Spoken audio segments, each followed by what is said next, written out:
Carta do apóstolo Tiago, capítulo 4, nós faremos a leitura dos versículos de 13 a 17.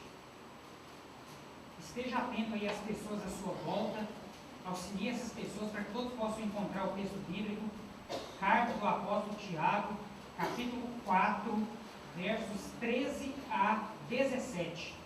Carta do apóstolo Tiago, capítulo 4, versos de 13 a 17. Todos encontraram? Amém ou misericórdia? A palavra de Deus nos diz assim: atendei agora, vós que dizeis, hoje ou amanhã iremos para a cidade tal, e lá passaremos um ano, e negociaremos, e teremos lucros.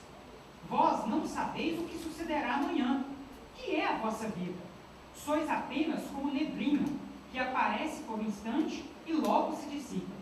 Em vez disso, devíeis dizer: se o Senhor quiser, não só viveremos, como também faremos isto ou aquilo. Agora, entretanto, vos orgulhais das vossas arrogantes pretensões. Todo orgulho semelhante a este é maligno. Portanto, aquele que sabe que deve fazer o bem e não o faz, nisso está pecando. Amém? Feche seus olhos mais uma vez, curve suas cabeças, oremos. Obrigado, Senhor meu Deus, por mais esta oportunidade de pregar a Tua Santa Palavra. Que não seja eu quem fale nesse instante, mas sim o Teu Espírito Santo através de mim. E que o coração de cada um dos Teus filhos aqui presentes possa, meu Pai, estar aberto para receber a semente da Tua Santa Palavra, que haverá, meu Pai, de ser semeada na vida de cada um deles nesta noite. Conceda ao Pai, a cada um de nós, o precioso dom da fé, sem o qual é impossível agradarmos a Deus. E que mediante este dom, nós possamos receber de bom grado a palavra de Deus que será anunciada a cada um de nós nessa noite. É o que nós te pedimos, em nome do nosso Senhor Jesus. Amém. Os irmãos podem se sentar.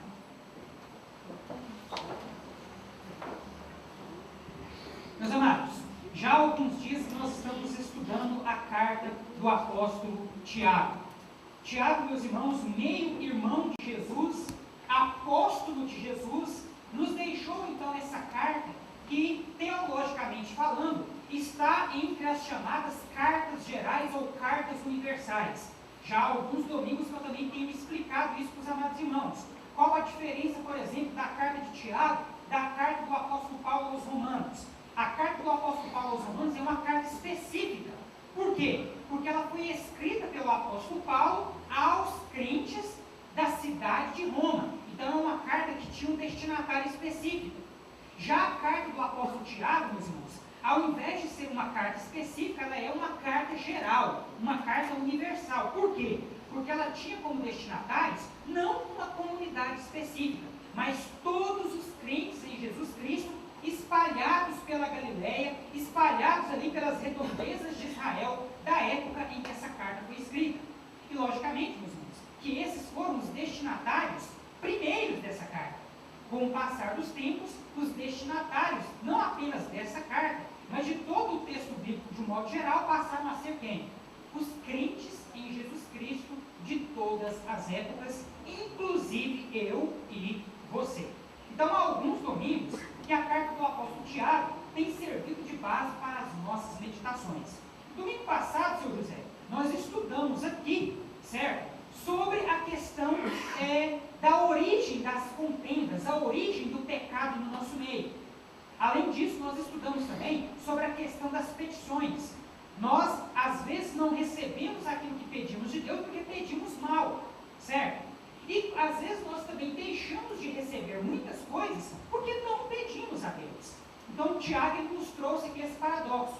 Ou você não pede a Deus, ou então, quando você pede a Deus, você pede do jeito errado. Pede para satisfazer meramente os seus desejos mundanos, os seus prazeres carnais. E nós entendemos aqui, domingo passado, que esse tipo de pedido não agrada a Deus e Deus não nos concede isso. Na verdade, para que os nossos desejos, para que os nossos pedidos possam ser atendidos por Deus, nós precisamos nos sujeitar a Ele e resistir firmemente ao diabo, para que ele possa fugir de nós. E essa sujeição a Deus, ela só ocorre de uma forma: humilhando-se na presença do Senhor. Ou seja, se despindo de toda e qualquer vaidade, se despindo de todo e qualquer orgulho, se entregando completamente nas mãos do nosso Senhor e Salvador, Jesus Cristo.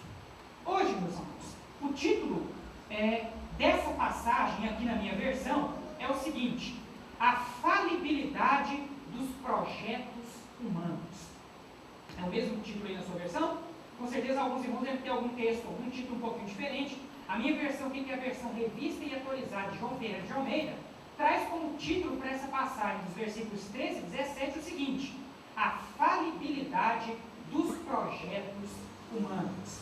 Enfim, meus irmãos, O que o apóstolo Tiago quer nos ensinar com esta palavra é que, tanto eu quanto você, ao fazermos quaisquer projetos, nós não devemos fazer esses projetos segundo meramente os nossos próprios desejos. Até porque nós aprendemos aqui no domingo passado, evidentemente, que aquele que agrada a Deus se preocupa em agradá-lo, inclusive com seus desejos, inclusive com seus pedidos. Então tem aquele texto famoso, lá do Antigo Testamento, que fala assim: agrada-te do Senhor e Ele satisfará os desejos do teu coração. Deus, Ele vai satisfazer os desejos do seu coração? Sim, desde que estes desejos estejam agradando a quem? A Ele. É óbvio que Deus não vai conceder desejo ou pedido de ninguém se esse pedido estiver contrário ao quê? À vontade dEle. Então, quando Deus ele fala que você precisa agradá-lo, para que então Ele possa satisfazer os desejos do seu coração, Deus espera que você, com os seus próprios desejos, com os seus próprios pedidos, agrade a Deus da mesma forma. O mesmo, meus irmãos, se aplica ao contexto da mensagem dessa noite. Nós, como seres humanos, temos a prática de fazer objetivos, de traçar planos.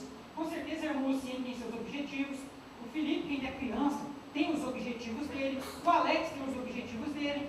Mas a pergunta que eu faço desde já, para que vocês possam então se perguntar no decorrer de toda esta mensagem: estes planos, irmãos e irmãs, que você tem traçado para o amanhã, você tem traçado esses planos simplesmente para atender às suas perspectivas humanas?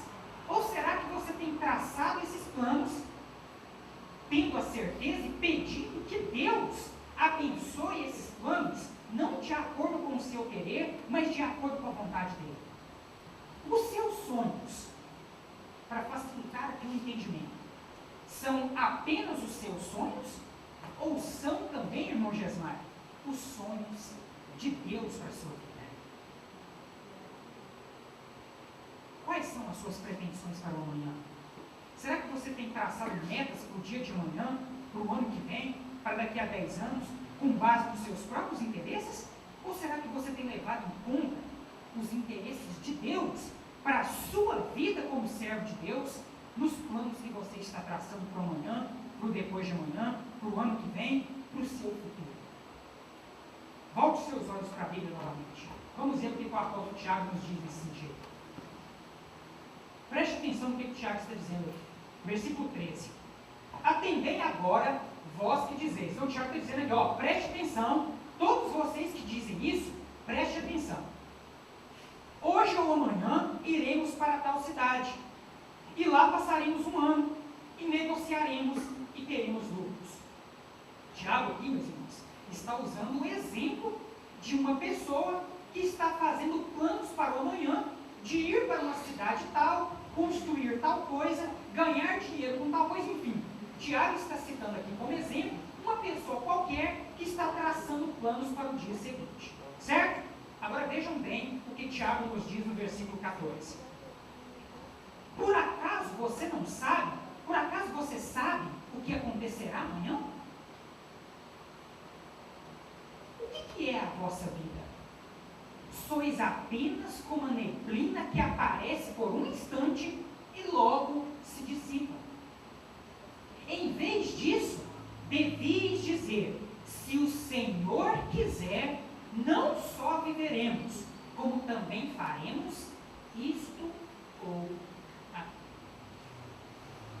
Prestaram atenção no que Tiago disse aqui, meus irmãos? Tiago, então, ele cita aqui para nós o exemplo de uma pessoa que estava lá, sentado na sua vida, de repente ele decidiu: não, amanhã eu vou para tal cidade, lá eu vou vender tais coisas, vou ter meu lucro e tal. A pessoa, então, de uma hora para outra, traçou planos para a sua vida no dia de amanhã. E essa pessoa, do ponto de vista de Tiago, traçou esses planos simplesmente para atender às suas necessidades materiais, simplesmente levando em conta os seus próprios interesses, sem, na verdade, perguntar para Deus se de fato era aquilo que Deus queria que aquela pessoa fizesse. E levando em consideração isso, no versículo seguinte, Tiago então olha para os olhos dessa pessoa e pergunta: o que é a sua vida?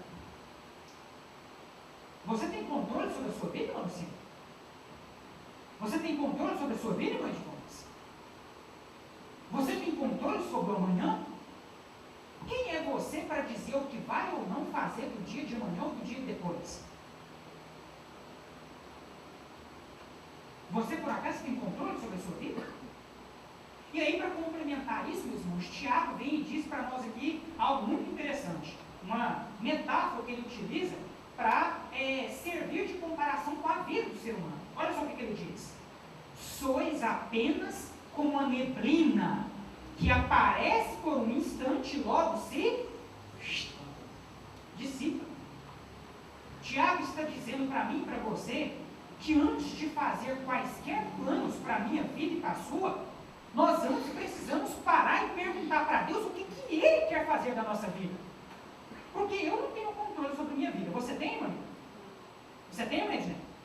Você tem, Ednet? Quem é que tem o controle sobre as nossas vidas? A Bíblia diz que o amanhã pertence a quem? A Deus. Então, se o amanhã pertence a Deus, se eu não tenho controle sobre a minha vida, como é que posso eu traçar planos como se Deus não existisse? E aí Tiago vem aqui nos diz com bastante seriedade. A sua vida é como a neblina, que aparece por um instante, e no outro instante ela... E não é assim a nossa vida? Quantos aqui podem me dar certeza que vão deitar hoje e vão amanhecer vivos? Todo mundo quer dar essa certeza, né? Porque ninguém quer morrer. Mas você pode garantir isso? Olha, não pode. Olha para Maria de Jesus. Eu não posso. E é por essa razão, meus amados irmãos, que a palavra de Deus nos instrui a estar preparados a todo tempo. Nós não sabemos a que hora que Jesus Cristo pode voltar. E para aqueles que morrem antes dele voltar, na ocasião da morte, é que Jesus já voltou. Jesus pode voltar para mim e para você num piscar de olhos. Nós podemos, meus amados, e aqui eu não estou querendo intimidar ninguém, pelo amor de Deus, não vai pensar que eu estou querendo aterrorizar ninguém, não. Nós estamos simplesmente dizendo para os irmãos aquilo que a Bíblia instrui. Mas eu posso cruzar os umbrais dessa porta dessa noite, e sabe-se lá o que pode acontecer comigo daqui até eu chegar em casa. Nós não temos controle sobre o dia de amanhã. Nós não temos controle, meus amados irmãos, nem dos milésimos de segundos após este momento em que eu acabei de dizer essa palavra. É Deus que tem controle sobre a minha vida e sobre a sua. A nossa vida é passageira, irmão Jesus. E se nós não estivermos preparados espiritualmente a todo tempo, nós corremos o risco de sermos pegos de surpresa. E aí, meus amados irmãos, Hebreus capítulo 9, verso 27. Ao homem é dado o direito de morrer uma só vez, vindo após isso o juízo. Não pense você que você terá outra oportunidade após a morte, porque não é isso que a Bíblia ensina. Pelo contrário, a palavra de Deus nos deixa bem claro que uma vez mortos, aqueles que morreram em Cristo se encontrarão com Ele. Aqueles que morreram sem Cristo se afastarão dele eternamente.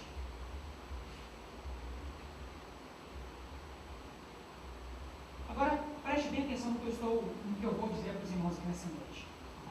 Com a mensagem de hoje aqui, meus irmãos, eu não estou querendo dizer que você não pode traçar planos para o futuro. Pelo amor de Deus. Ser humano sem meta é imprestável. Não é verdade?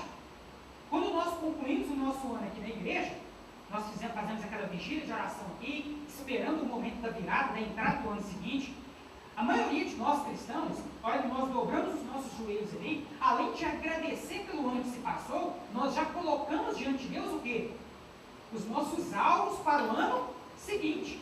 O ser humano sem metas, irmãos, sem ele é um imprestável, certo? Nós precisamos ter objetivos de vida. O irmão Cleiton é contador. Se ele lá na empresa dele, ele não traça os objetivos para o ano, vai ficar o quê, irmão Cleiton?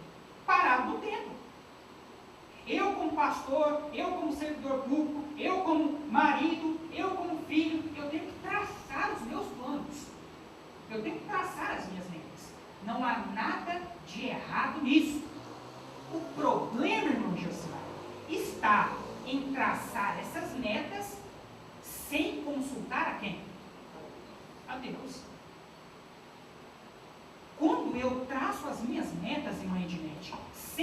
consultar a Deus, sem dizer para Deus, ó Deus, essa é a minha vontade, mas que não seja feita a minha vontade, mas sim a tua. Quando eu traço as minhas metas sem fazer isso, eu estou dizendo para Deus o quê? Que eu não preciso dele. Que eu, por mim mesmo, vou correr atrás de cumprir com as minhas metas, e seja o que o diabo quiser, né? Já que eu estou fazendo ela sem Deus mesmo, então seja o que o diabo quiser. Não é verdade? E eu pergunto para você nessa noite, o que custa para você, antes de traçar um objetivo, seja para comprar uma bicicleta que seja, viu, irmão Pedro? Ciclista, né? Andando 40 km de distância, tá doido que eu compro uma bicicleta aí e me destruo? Mas ainda que seja para comprar uma bicicleta, meu amado irmão, o que custa para você parar e pedir para Deus, eu tenho esse desejo para fazer isso, isso e isso. Se for da sua vontade, o Senhor me abençoa. Se não, o Senhor me mostra claramente que eu desisto desse negócio. Custa para mim você fazer isso? Custa? Não, não é verdade? É por isso que, meus amados irmãos, que aqui nesse texto, Tiago vem nos dizer que tal pessoa, irmão de voz, a pessoa que se comporta dessa forma, que traça planos para o amanhã, como se o amanhã pertencesse a ele, tal pessoa, aos olhos de Deus, é um arrogante, é um orgulhoso. E os orgulhosos, irmã Edneide, não herdarão o reino dos céus. Os arrogantes, Filipinho, não herdarão o reino dos céus. E por que, irmã Heloísa, que os arrogantes e os orgulhosos não herdarão o reino dos céus? O que nós aprendemos aqui domingo passado, no mesmo capítulo 4 aqui da carta de Tiago? A parte final lá, do texto que nós utilizamos, vamos ler lá de novo? Volta aí um pouquinho seus olhos lá. Versículo 8. Chegai-vos a Deus, e Ele se chegará a vós outros. Purificai as mãos pecadoras, e vós que sois de ânimo dobre, limpai o coração. Afligi-vos, lamentai e chorai. Converta-se o vosso riso em pranto, e a vossa alegria em tristeza. E agora vem a parte mais importante aí. Humilhai-vos na presença do Senhor, e Ele vos exaltará. Aí, irmãos, por que um arrogante e um orgulhoso não herdará o reino dos céus? Porque o que Deus espera de mim e de você é uma atitude de humildade. Aliás, meus amados irmãos, o próprio Senhor Jesus, mesmo sendo Ele Deus, nos deu a maior prova de humildade que um ser humano pode dar na face da terra. Jesus, irmão José, mesmo sendo Deus, abandonou toda a sua glória, toda a sua majestade, se fez carne como eu e como você, e suportou na cruz do Calvário o preço pelos nossos pecados. Jesus Cristo suportou na cruz do Calvário o preço dos meus pecados e dos seus pecados. E ele não precisava fazer isso, irmã Eliana, porque ele não tinha pecado. Foi o próprio Deus que, abandonando a sua glória, se fez carne e sofreu por mim e por você. O maior exemplo de humildade que um ser poderia dar na face da terra foi dado por Jesus. E esse Jesus ensinou aos seus apóstolos, que depois nos ensinaram, que o servo não é maior do que o seu Senhor. Se Jesus, que é o nosso mestre, foi humilde, eu, que sou servo de Jesus, tenho que ser o que também? Humilde. Então para, seu José, com esse negócio, fala assim, amanhã eu vou fazer tal coisa. Sem antes consultar a Deus. Sem antes perguntar para Deus, Deus, é isso que o Senhor quer de mim? Porque a atitude de filho de Deus é essa, a de perguntar para o seu Pai Celestial se Ele abençoa aquilo que você está pretendendo.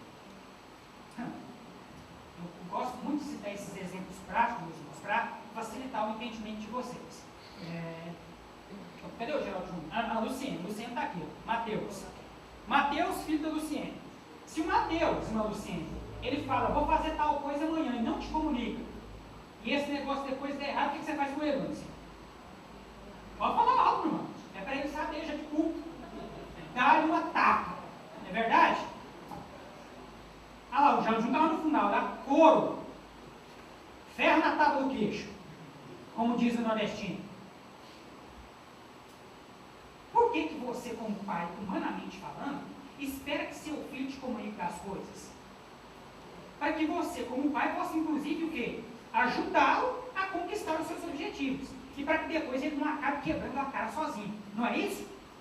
Então, se você, como pai, humanamente falando, tem esse desejo, como que você acha que o seu pai espiritual, o seu pai celestial, espera que você, como filho dele, se comporte? Você acha, irmão Júlio, que Deus fica satisfeito em ver você traçando planos ou agindo precipitadamente, como se ele não existisse? Hã? Mas nessa hora você balança a cabecinha, né? Pode falar com força, meu irmão. Não. E o interessante, meus amados, é que todas as vezes que nós agimos sem consultar a Deus, o que acontece? Ferro na tábua do queijo, né? Né, irmãos? É ou não é, irmão Jesus? Olha você para a sua própria vida, não precisa olhar para mim, não.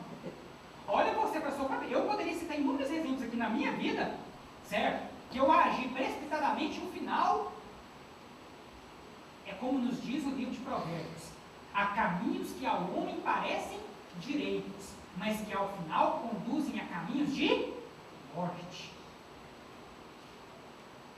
Age sem consultar a Deus para você ver. Age, meu Deus, sem consultar a Deus para você ver. O que acontece no final das contas? Mas o texto continua. Volte seus olhos para a Bíblia novamente. Versículo 16. Agora, entretanto, vos orgulhais das vossas arrogantes pretensões. Todo orgulho semelhante a este é maligno. Vocês estão vendo aí o que o Tiago está dizendo, meus amados? Aquele que se comporta diante de Deus dessa maneira, agindo como se ele não existisse, traçando planos e metas para o amanhã, sem confiar a sua vida a Deus, não passa de um arrogante, pretensioso, orgulhoso. E o que Tiago está nos dizendo aqui? Que todo orgulho como este é do maligno. Isso não é de Deus, meus irmãos. Isso não é de Deus. A atitude que Deus espera de você como filho e filha dele é uma atitude de humildade e não uma atitude de arrogância, de pretensão, de orgulho. Pare de viver como se Deus não existisse. Pare de viver como se Deus não tivesse importância nas suas decisões. Quantas e quantas vezes você ainda vai querer tolerar, quebrar sua cabeça por conta de atitudes precipitadas que você tomou? Atitudes que você levou a cabo por simplesmente não consultar a Deus com antecedência?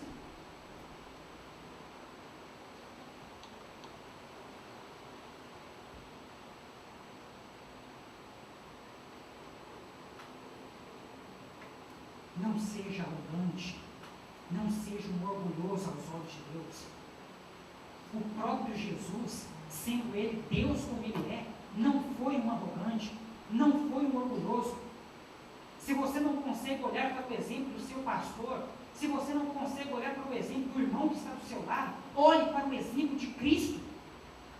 Quebre essa sua arrogância, quebre esse seu orgulho, quebre essas suas pretensões. Sem Deus, volte os seus olhos para Deus, confie nele, porque ele sim, que tem o controle sobre tudo e todos, pode te guiar a águas tranquilas.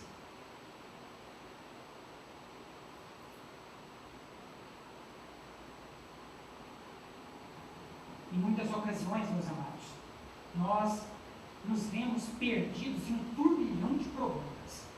De fato, há aqueles momentos assim, que a gente olha para um lado, olha para o outro, olha para cima, olha para baixo, parece que a gente não consegue mais enxergar a saída. E se a gente for buscar um pouquinho os antecedentes, irmãos e irmãs, a gente vai ver que a gente se meteu nesses problemas por conta de quê? Por conta de orgulho, por conta de arrogância, por conta do eu, por agir precipitadamente, principalmente por agir sem antes colocar os nossos desejos, os nossos anseios nas mãos de Deus. Somente Deus pode te conduzir a águas tranquilas. Somente Deus pode te conduzir ao descanso, tanto nesta terra e principalmente no porvir. Somente Deus. Portanto, não se comporte perante Ele com arrogância, com orgulho. Seja humilde. Deposite todos os seus objetivos, todas as suas metas nas mãos de Deus.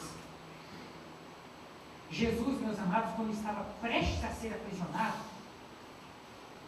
ele estava vivendo uma aflição tão grande, e vocês todos conhecem essa passagem, mas Jesus ele estava vivendo uma aflição tão grande, que ele olhou para o Pai lá no jardim do Getsemane e disse: Pai, se for possível, passa de mim esse cálice. Olha só o tamanho do sofrimento que Jesus estava passando.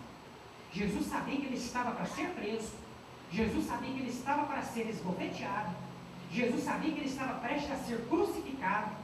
E ali, meus amados irmãos, ainda que Jesus fosse 100% Deus, mas ele também era 100% homem. Então ele estava sentindo os mesmos temores, os mesmos medos que eu e você sentimos. E ele então volta os seus olhos para o Pai e diz: Pai, se for possível, passa de mim este cálice. Mas o interessante, meus amados irmãos, está no que Jesus disse depois: mas que não seja feita a minha vontade, mas sim a tua. Quando você ora a Deus, você faz esse mesmo pedido? Será que você nas suas orações tem dito isso para Deus? Deus, eu gostaria muito que isso acontecesse na minha vida, mas que não seja feita a minha vontade, mas sim a tua. Isso, meus irmãos, é humildade. Agindo dessa forma, nós quebramos toda e qualquer arrogância e orgulho que Satanás possa estar trazendo ao encontro das nossas vidas. Para encerrar essa mensagem, acompanhe comigo o último versículo, versículo 17. Portanto, aquele que sabe que deve fazer o bem e não faz, nisso está pecando. Meus amados, vocês nessa noite, mais uma vez, receberam instruções acerca da palavra de Deus. E o que Tiago nos diz aqui no final desse verso, eu repito para cada um de vocês essa noite. Agora que você sabe o que é certo, agora que você sabe o que é correto, se você o pratica, você faz bem. Mas se você não pratica o que é correto, sabendo do que é correto,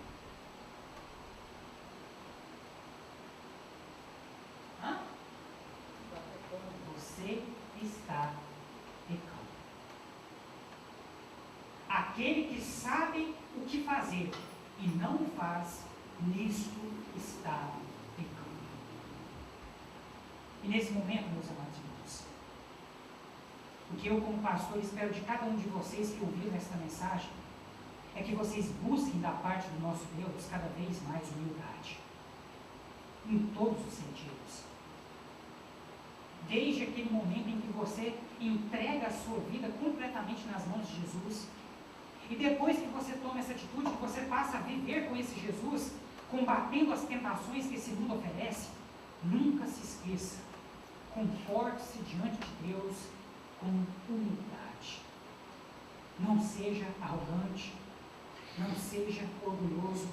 Você nessa noite aprendeu o que é certo. Você nessa noite aprendeu o que é correto aos olhos de Deus. E eu encerro esta mensagem dizendo a cada um de vocês: aquele que conhece o bem e não faz, isto está pecando. Você continuará pecando? Ou você tomará a decisão definitiva em que Deus espera que você tome? Atitude em humildade, atitude de humilhação diante de Deus, pela qual você se arrepende dos seus pecados e se entrega completamente nas mãos de Jesus. Qual será a sua atitude? Você fará o bem ou você continuará no pecado? Você continuará vivendo como se Deus não existisse? Ou você se entregará verdadeiramente nas mãos desse Deus, confiando que Ele guiará os seus passos por onde quer que você vá? Qual será a sua decisão? Qual será a sua atitude? Feche os seus olhos nesse momento, curva suas cabeças. Meus amados, todos os cultos dominicais noturnos aqui na nossa segunda igreja batista, nós não encerramos estes cultos sem fazer esse convite especial. Nós não queremos com isso que de modo algum você se sinta constrangido. Não é essa a nossa finalidade. Após, meus amados irmãos, pregar o Evangelho, nós somos desafiados a mudar de atitude. E é por isso que todo final de culto aqui na segunda igreja batista, nós fazemos esse convite especial.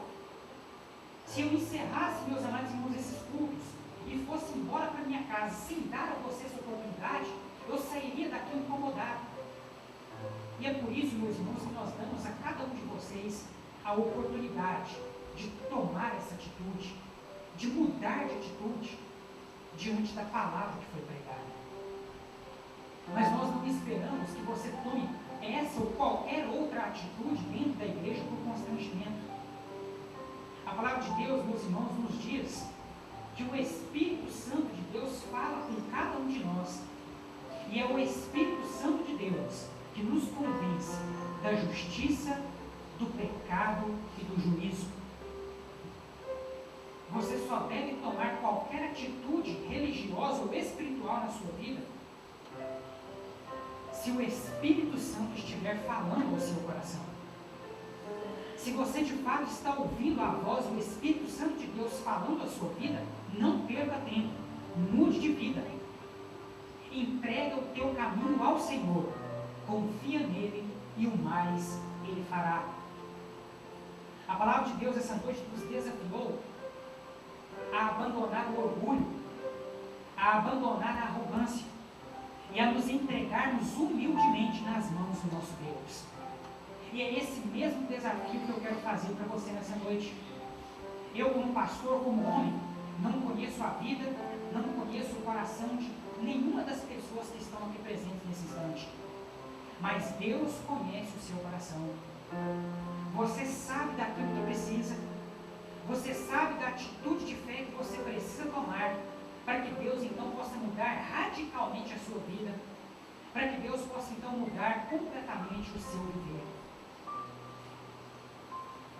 E o ponto inicial para que essa mudança possa começar na sua vida é você entregar-se completamente nas mãos de Jesus. A palavra de Deus nos diz no Evangelho escrito por João, capítulo 14, versículo 6. Disse Jesus: eu sou o caminho, a verdade e a vida. Ninguém vem ao Pai a não ser por mim. A palavra de Deus nos diz, meus amados irmãos, em Romanos capítulo 10, versículo 9: se com tua boca confessares a Cristo como Senhor, e em teu coração creres que Deus o ressuscitou dentre os mortos, então serás salvo. A palavra de Deus nos diz no Evangelho escrito por Mateus, capítulo 10, versículo 32: todo aquele que me confessar diante dos homens, eu o confessarei diante do Pai que está nos céus. Porém, todo aquele que se envergonhar de mim diante dos homens, eu me envergonharei dele diante do Pai que está nos céus. Diante dessa mensagem, diante desse desafio, meus amados, eu não poderia encerrar este culto sem antes perguntar: há alguém nessa noite que deseja fazer uma aliança de fé com Jesus Cristo, dizendo para ele: Senhor Jesus, eu reconheço que sou pecador, mas nesse momento eu desejo fazer uma aliança de fé contigo. Eu quero, Senhor Jesus, abrir as portas do meu coração para que o Senhor faça morada em minha vida e para que a partir de hoje o Senhor possa guiar os meus passos por onde quer que eu vá. Há alguém nessa noite que deseja fazer esta oração comigo, deseja entregar a sua vida nas mãos de Jesus, deseja fazer uma aliança de fé com Cristo, levante uma de suas mãos, apenas que nós queremos orar por você. Como eu disse, essa atitude não deve ser tomada por constrangimento. Se você está ouvindo a voz do Espírito Santo de Deus falando ao seu coração, esse mesmo Espírito te convencerá da justiça, do pecado e do juízo. Esse mesmo Espírito levará você a se entregar verdadeiramente nas mãos de Jesus. Não age por constrangimento, não age por emoção. Ouça o que o Espírito Santo tem para lhe dizer, e apenas mediante esta ação, apenas mediante esta voz, tome então essa atitude de fé. Há alguém nessa noite que deseja entregar a sua vida nas mãos de Cristo, ou se reconciliar com Cristo e com sua igreja? Levante uma de suas mãos, e nós queremos orar com você. Você que não está nos acompanhando nessa mensagem em vídeo, essa palavra também é para você que está acompanhando essa palavra, que está meditando nessa mensagem por meio desse vídeo. Se nesse momento você está escutando essa mensagem e deseja entregar a sua vida completamente nas mãos de Jesus, ore com Ele nesse instante, entregue a sua vida ao nosso Senhor Jesus, confia nele e tenha certeza de que o mais Ele fará. Entrega o teu caminho ao Senhor, confia nele e o mais Ele fará. Nós não sabemos, meus amados, o que pode acontecer conosco amanhã. Aliás, nós não sabemos o que pode acontecer conosco minutos após nós concluirmos este culto. Somente Deus tem controle sobre a minha vida e sobre a sua vida. Nós precisamos estar preparados para aquele momento em que Jesus Cristo pedirá contas a cada um de nós, pois todos nós, um dia, compareceremos diante dele e receberemos dele a nossa sentença eterna, ou para viver ao seu lado eternamente, ou para viver longe dele por toda a eternidade. Você já tem certeza da sua salvação? Você já tem essa fé em Jesus Cristo? Você já atestou essa fé publicamente? Nós estamos dando a você a oportunidade de fazer isso nesse instante. Todo aquele que confessar a Cristo diante dos homens, o próprio Jesus o confessará diante do Pai que está nos céus. Todo aquele, porém, que negar a Jesus diante dos homens, o próprio Jesus o negará diante do Pai que está nos céus. Ainda de olhos fechados, com a sua cabeça baixada, vamos orar a Deus esse instante. E você que não levantou a sua mão nesse momento, a nossa oração é para que Deus te conceda outra oportunidade. Ore nesse momento, reconhecendo os seus pecados, humilhe-se na presença de Deus e saiba que sem Deus nós não somos absolutamente nada. Ore comigo nesse momento. Senhor Jesus, nós somos gratos a Ti, Pai, porque mais uma vez nós fomos agraciados com a Tua palavra. Nós aprendemos essa noite, ó Pai, que nós não devemos traçar os nossos planos para o amanhã como se Deus não existisse, como se nós fôssemos donos do amanhã. Nós não somos nada, ó Pai. Nós dependemos completamente da Tua graça e da Tua misericórdia.